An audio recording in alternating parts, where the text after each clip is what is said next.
বিভাজ্যতা দেখো, এটা ষষ্ঠ শ্রেণীর 1.2 আছে, ঠিক আছে। বিভাজ্যতা বিভাজ্যতা কি? বিভাজ্যতা হচ্ছে, যদি আমি বাংলায় মিনিংটা বলি তাহলে হচ্ছে, দেখো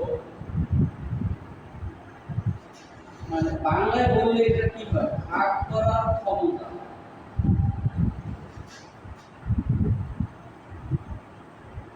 বুঝতে পারছেন? বিষয়টা হচ্ছে আমরা শিখব যে এক বাদে আমরা দেখব 2 3 4 5 6 7 8 9, ঠিক আছে। 10 আর দেখানোর দরকার নাই। তো এক বাদে এক আমি দিলাম না, কারণ এক হচ্ছে সবার মধ্যে ভাগ যাবে।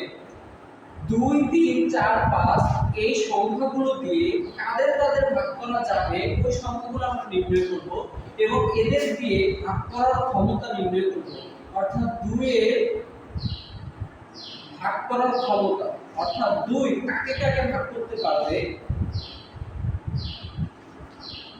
বা এটা হচ্ছে 2 এর বিভাজ্যতা। বিষয়টা সবাই বুঝছেন? বুঝতে পারছেন? এবার আসেন যে 2 আসলে কার কার মধ্যে ভাগ যায় এটা আমরা দেখব, ঠিক আছে।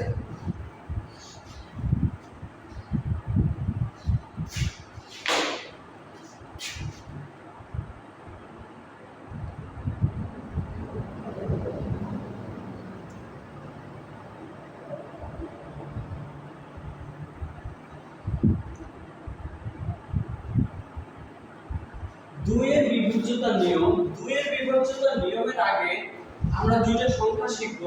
একটা হচ্ছে জোড় সংখ্যা। কি সংখ্যা? জোড় সংখ্যা। আচ্ছা বলেন তো জোড় সংখ্যা কি? 2 4 6 8। জোড় সংখ্যা কি? 2 4 6 8 এগুলো বলতেছেন। আচ্ছা আমি একটু লিখি 2 4 6 8। কি সংজ্ঞা দিতে পারবেন আসলে জোড় সংখ্যা কাকে বলে? সংজ্ঞাটা কি? জোড় সংখ্যা মানে হচ্ছে, দেখো জোড় বলছে যে এমন একটা সংখ্যা থাকবে যাকে সমান 2 ভাগে ভাগ করা যায়। বুঝতে পারছেন? তাহলে জোড় সংখ্যা মানে কি? যে সংখ্যাটাকে যদি সমান দুইটা ভাগে ভাগ করা যায় সেভাবে জোড় সংখ্যা, আর যদি সমান 2 ভাগে ভাগ করা না যায় সেভাবে বিজোড় সংখ্যা। এবং আমরা ছোটবেলা থেকে শিখে আসছি এই 10 পর্যন্ত 2 4 6 8 এই হচ্ছে আমাদের জোড় সংখ্যা, ঠিক আছে। কারণ আমরা 2 রে 1 + 1 লিখতে পারি, 4 কে 2 + 2 লিখতে পারি, 6 কে 3 + 3 লিখতে পারি, তাই না? এবং 8 কে কি লিখতে পারি, 4 + 4। তার মানে কি যে এদের প্রত্যেককে আমি সমান 2 ভাগে ভাগ করতে পারি। তার মানে এরা হচ্ছে জোড় সংখ্যা। এবং এই 10 এর শূন্যকে যদি আমি কাউন্ট করি তাহলে একটা ম্যাজিক দেখেন, সেটা হচ্ছে পরবর্তী সকল জোড় সংখ্যা 12 14 16 18 তারপর আবারও 20 শূন্য সংখ্যা আসছে, ঠিক আছে। তার মানে কি দেখেন যে এরাই আসলে পরবর্তীতে সকল জোড় সংখ্যা নির্দেশনা দিবে। অর্থাৎ আমি যখন 12 14 16 লিখতেছি তখন দেখেন প্রত্যেকবার 2 4 6 8 আসতেছে, ঠিক আছে।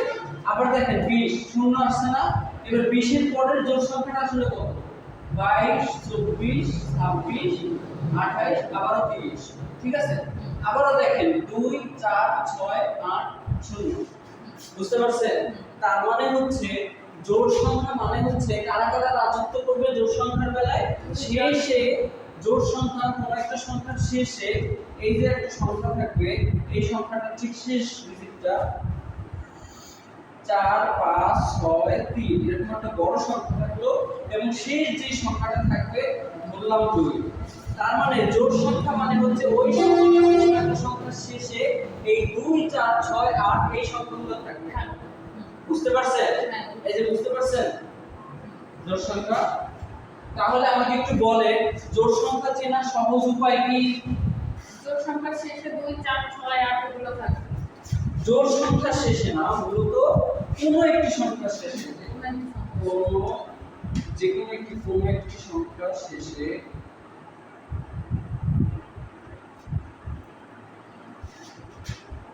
কোন একটি সংখ্যার শেষে কি কি থাকলে সে যোগ হবে?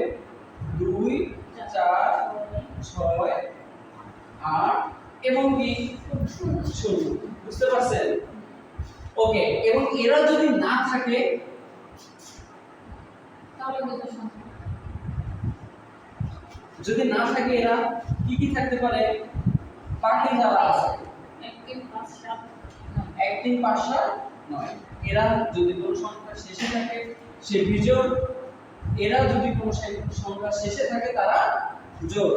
মজার বিষয় হচ্ছে 2 হচ্ছে সকল জোড় সংখ্যাকে 2 দিয়ে ভাগ করা যায়, অর্থাৎ 2 সকল জোড় সংখ্যার মধ্যে ভাগ যাবে। বুঝতে পারছেন?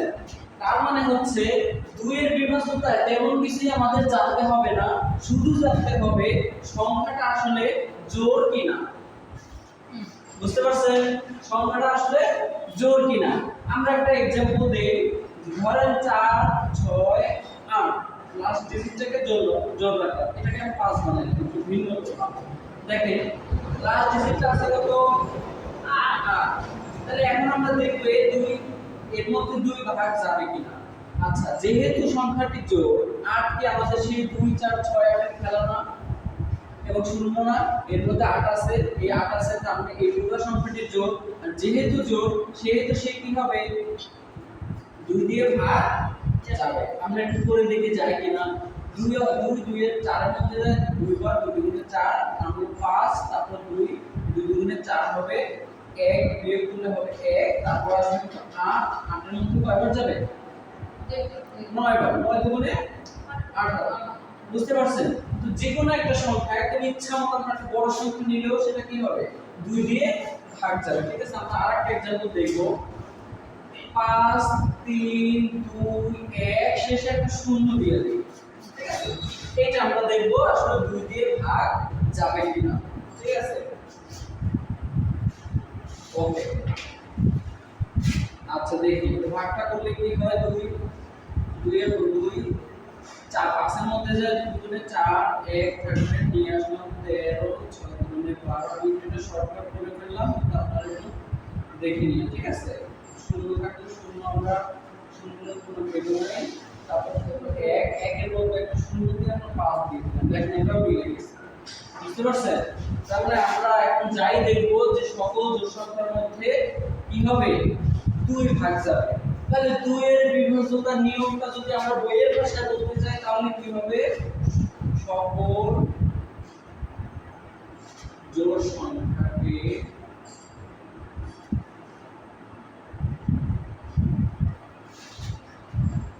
2 দ্বারা ভাগ করা যায়।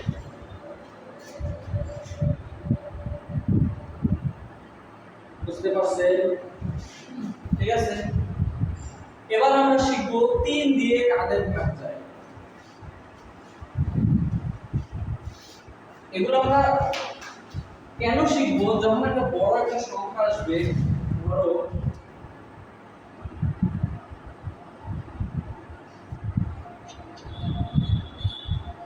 এরকম একটা সংখ্যা আসছে, এখন 3 দিয়ে ভাগ যাবে কি যাবে না ওটা আমাকে টেস্ট করতে হবে বা নির্ণয় করতে হবে যে এই সংখ্যাটি 3 দ্বারা বিভাজ্য কিনা। আচ্ছা, এই সংখ্যাটি যদি 3 দ্বারা বিভাজ্য কি না এটা দেখতে হয় তাহলে আমরা কি করব? নরমালি আমরা এটা ভাগ করা শুরু করব। এখন এই সংখ্যাটি স্বাভাবিকভাবে একটু বড়, একে যদি আপনি 3 দিয়ে ভাগ করতে থাকেন তাহলে আপনার অনেক সময় নষ্ট হবে এবং সেটা আপনি কাঙ্ক্ষিত ফলাফল নাও পেতে পারেন, রাইট? সেই ক্ষেত্রে আমাদের একটা নিয়ম শিখাই দিয়েছে। নিয়মটা হচ্ছে, দেখো সেটা কি? 3 এর বিভাজ্যতা। 3 এর বিভাজ্যতা হচ্ছে যে আমরা কি করব? এই সবগুলো এই সংখ্যাটা সবগুলো অঙ্ক যোগ করব। অঙ্ক কি বলেন তো? অঙ্ক হচ্ছে 1 2 3 4 5 6 7 8 9 0। অঙ্ক কয়টি? 10টি। এই 10টিকে বলা হয় কি অঙ্ক। শূন্য বা 1 2 3 4 5 6 7 8 9 0, এগুলোকে বলা হয় অঙ্ক।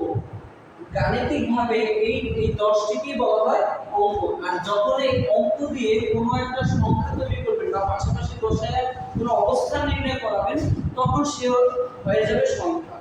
তো আমরা কি করব, এই সংখ্যাটার মধ্যে কি কি আছে দেখেন, 5 আছে, 2 আছে, 3 আছে, 4 আছে, 1 আছে, ঠিক আছে। তাহলে আমি কি করব, যোগ করব, এদের সবাইকে আমরা যোগ করব, ঠিক আছে। যোগ করব, করেন যোগ, 5 আর 2 7, 7 আর 3 10, 10 আর 4 14, 14 আর 1 15। এটা হচ্ছে আমাদের যোগফল, ঠিক আছে। এই যোগফলটাকে আমি 3 দিয়ে ভাগ দেব, 3 দিয়ে এই যোগফলটাকে ভাগ দেব, 3 দিয়ে 15 কে ভাগ দিলে কয়বার যায়, 5 বার, 3 5 15, ঠিক আছে। তার মানে কি, এই 15 এদের যোগফল, এই সংখ্যার অঙ্কগুলোর যোগফল 3 দিয়ে ভাগ যাচ্ছে, তার মানে এই সংখ্যাটা 3 দিয়ে ভাগ যাবে। বিষয়টা বুঝছেন? 3 দ্বারা বিভাজ্য। যদি না হইতো, যদি না হইতো, এই জায়গাটা আমি চেঞ্জ করে দেই, লিখে দিলাম 2, এই জায়গাটাকে চেঞ্জ করে দিয়ে লিখে দিলাম 2, যোগফলটা আলটিমেটলি কত হয়ে যাবে, 16, রাইট। 16 এর এবার আমি 3 দিয়ে ভাগ দেব, দেখা গেছে কি এরর আসতেছে না, 5 দিয়ে মানে 3 দিয়ে ভাগ করলে 3 5 15, ভাগ শেষ হয়ে গেছে কত, 1। এখানে যদি 16 লিখি, 15 লিখি, ভাগ শেষ 1 হয়েছে। তার মানে এই সংখ্যাটা 3 দ্বারা বিভাজ্য নয়। বুঝতে পারছেন, এই সংখ্যাটা 3 দ্বারা বিভাজ্য নয়। মূল কথা, কোন একটি সংখ্যা এর যদি আমি সংখ্যার অঙ্কগুলো যোগ করি, সংখ্যার অঙ্কগুলো যোগ করি, সেই যোগফল যদি 3 দিয়ে ভাগ যায়, তাহলে পুরো সংখ্যাটি 3 দিয়ে ভাগ যাবে। আর যদি এই অঙ্কগুলোর যোগফল 3 দ্বারা ভাগ না যায়, তাহলে এই পুরো সংখ্যাটি 3 দ্বারা ভাগ যাবে। বুঝছেন? ঠিক আছে, সহজ, আর কোনো নিয়ম নাই, এর থেকে সহজ নিয়ম নাই, এবং এটা আপনারা খুব সহজে ক্যাচ করে নেবেন। তাহলে এটা কি হবে, যে সংখ্যার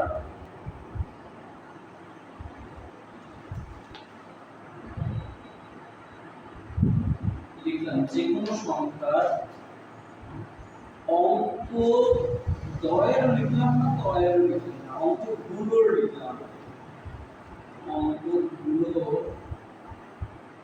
যোগফল 3 দ্বারা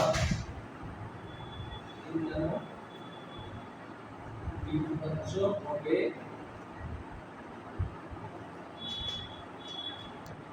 যে কোনো সংখ্যার অঙ্কগুলোর যোগফল যদি 3 দ্বারা বিভাজ্য হয়, যদি 3 দ্বারা বিভাজ্য হয়, তাহলে সংখ্যাটি, ওই পুরো সংখ্যাটি লিখে দিই, আমি একটু অন্যরকম করে লিখলাম, ওই পুরো সংখ্যাটি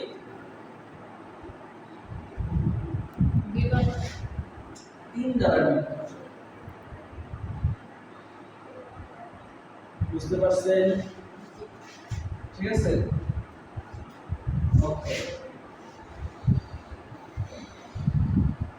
এবার আমরা 4 দ্বারা বিভাজ্য নিয়ম শিখব।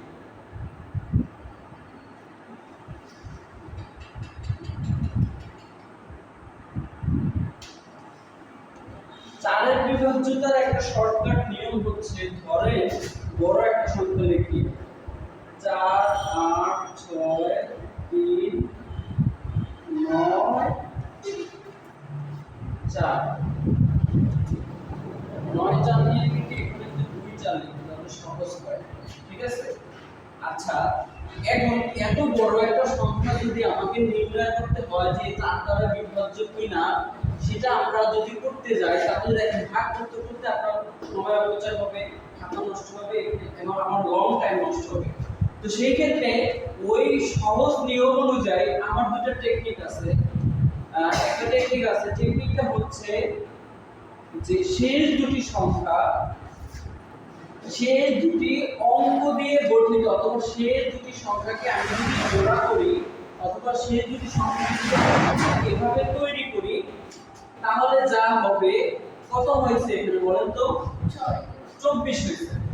কত হয়েছে এখানে 2 এবং 4 কে যদি আমি একসাথে একটা জোড়া করি অথবা এদেরকে যদি আমি আলাদা করে নিয়ে লিখি এই যে 2 এবং 4 ঠিক আছে যাই বলেন এদের একক এবং দশক স্থানীয় মান এ যাই বলেন মূল কথা হচ্ছে আমি এই দুইটা সংখ্যাকে আলাদা একটা জোড়া তৈরি করব এদিকে একটা তাকাবো না এই জোড়া তৈরি করার পরে আমি দেখব যে এই 24 যা হইছে 24 হইছে 24 সংখ্যাটা আসলে 4 দ্বারা বিভাজ্য কিনা এটা কি ইজ ইকুয়াল নট ইকুয়াল এটা আমরা একটু দেখব আচ্ছা বলেন তো 24 এর মধ্যে 4 যায় কিনা যায় কয়বার 6 বার তো 4 সব 24 6 বার যেহেতু নিঃশেষে বিভাজ্য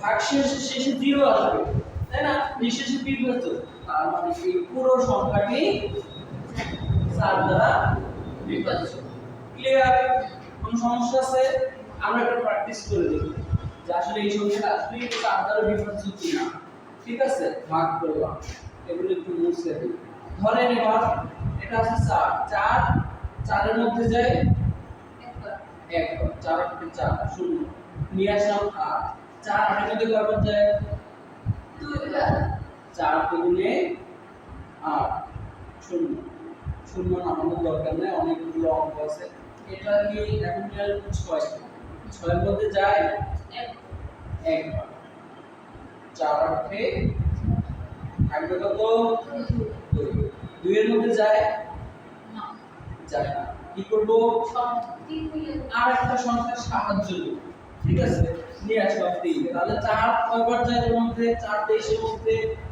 কয়বার যায়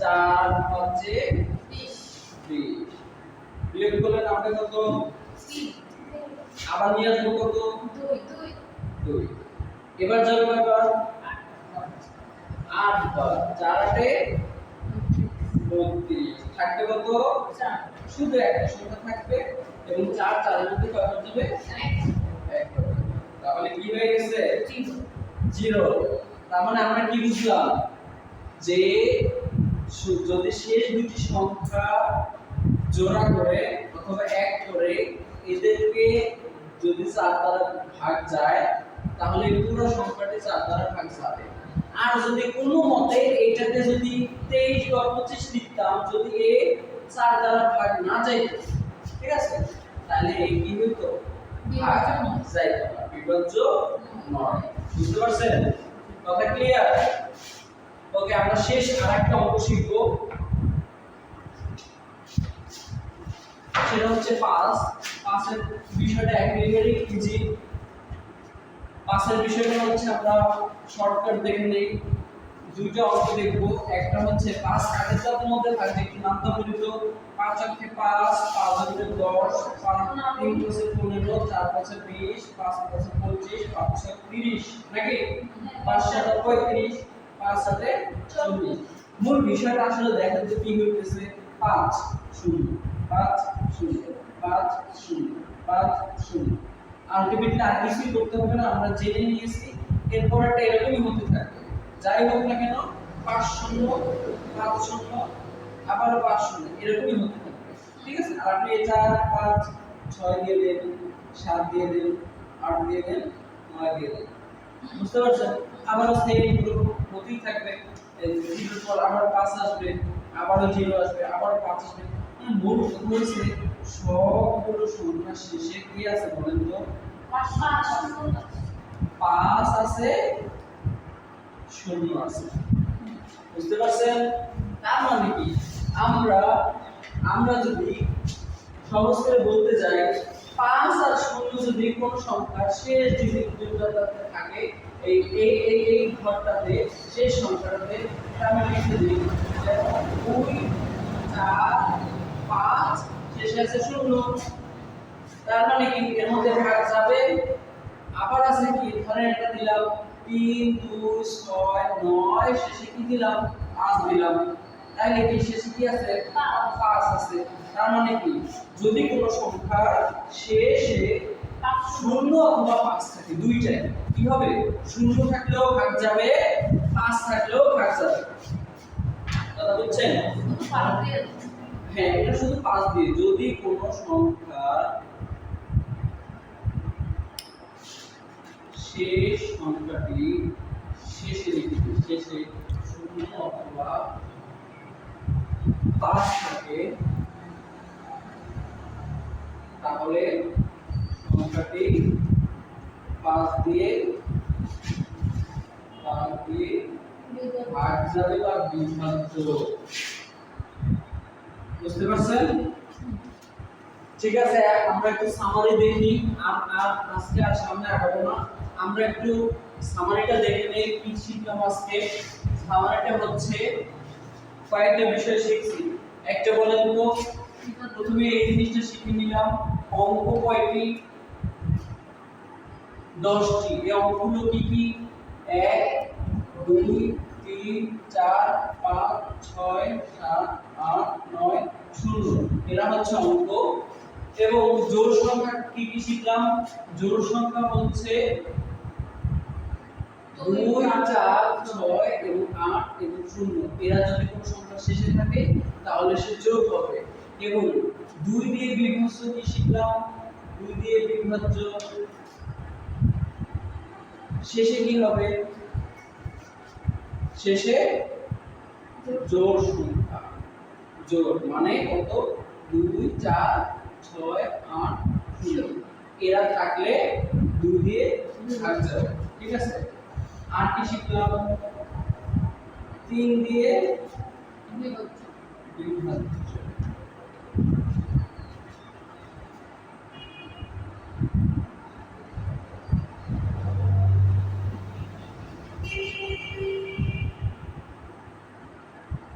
তিন দিয়ে বিভাজ্যতে কি লিখলাম অঙ্কগুলোর সংখ্যাটির অঙ্কগুলোর যোগফল সংখ্যাটির অঙ্কগুলোর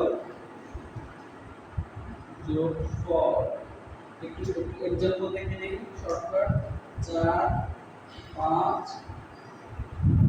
3 এটা যদি লিখতাম তাহলে অঙ্কগুলোর যোগফল কি হবে 4 যোগ 5 যোগ 3 সমান কত হলো 5 আর 4 9 আর 3 12 12 কি ভাগ যায় যদি যায় তাহলে এই সংখ্যাটি ভাগ বিভাজ্য ওকে এবার 4 দিয়ে কি শিখলাম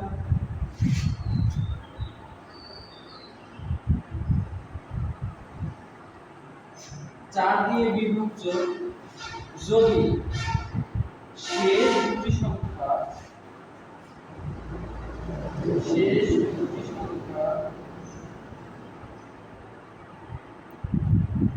দিয়ে গঠিত সংখ্যাটি শেষ দুটি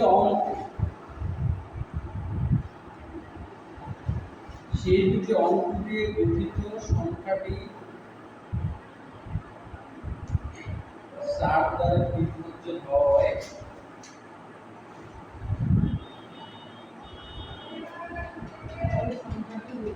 তাহলে সংখ্যাটি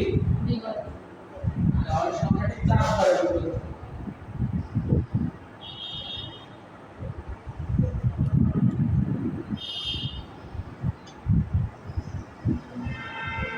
এবার আসে 5 দিয়ে কি শিখলাম সংখ্যা শেষে 500 যদি কোনো সংখ্যা শেষে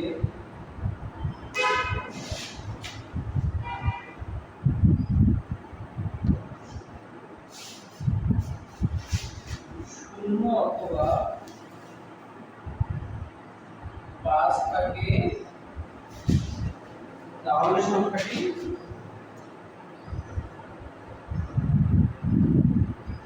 কি হবে 5 দ্বারা বিভাজ্য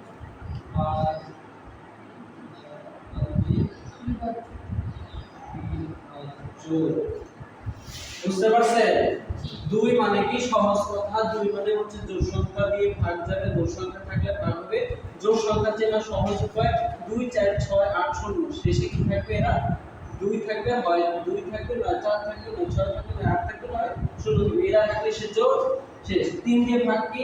3 হচ্ছে ওই অঙ্কগুলোর যোগফল। ধরো এই 453 এর আমি অঙ্কগুলো যোগ করলাম। অঙ্ক কি? 4 5 3।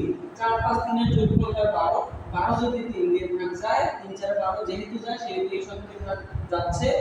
আর যদি না যায় তাহলে যাবে না, শেষ। এবার 4 দিয়ে ভাগ হচ্ছে কি? যদি কোনো অঙ্ক শেষে এটা একটু লিখে দেই এক্সাম্পলটা কি, যে ধরো 4 7 84 লিখে দিলাম, ঠিক আছে? সে দুটি সংখ্যা হচ্ছে 84, 84 রে 8 দিয়ে ভাগ যাবে, 4 দিয়ে ভাগ যাবে কয়বার? 21 বার, ঠিক আছে?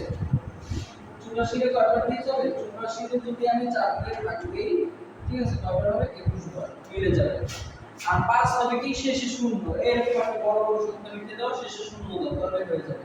শেষে দিলাম 0 গেল। আবার দিলাম 9 5 3 2 লিখে দিলাম 5। মানে হচ্ছে 0 অথবা 5 থাকলেই হইছে, সে কি হবে? 5 দিয়ে ভাগ যাবে।